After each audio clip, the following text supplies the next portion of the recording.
Dövrümüzün ən böyük problemlərindən biri də insanların yuxudan yorğun və enerjisiz oyanmağıdır.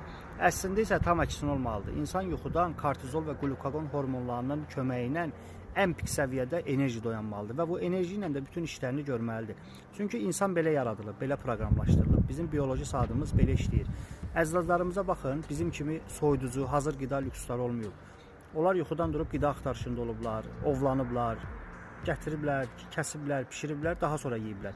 Və buna da zaman və enerji lazımdır. Deməli, bizim bədənimiz bu cür işləyir, buna proqramlaşdırılıb. Biz isə müdaxilə edib öz bioloji saatımızı artıq pozmuşuq. Əgər yuxudan enerjisiz oyanırsansa, bunun əsas səbəblərindən biri keyfiyyətsiz yuxu rejimidir.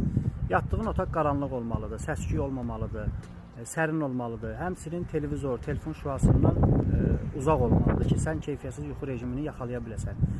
Və bir yaxda qeyd etdiyim kimi, insan bədəni bioloji saatla işləyir və bizim bioloji saatımız gecə 11-4 arası yatmağa uyğunlaşdırılıb. Sən gecə 4-də yatıb günorta 12-də durursansa və 8 saat yatdın da deyirsənsə yanlısan. Sən keyfiyyətli yuxu yatmış sayılmısan. 11-4 arası yuxuda olmaq lazımdır ki, həm melatonin hormonu yaxalaya bilək, həm də dərin yuxu dalğasını tuta bilək. Həmçinin vitamin çatışmazlığı, dəmir əksikliyi, əsəb, stres, tənəffüs problemləri, qan şəkərinin balanssızlığı, bunlar da keyfiyyətsiz yuxu üçün səbəblərdəndir. Sağlam olun, sağlam qalın.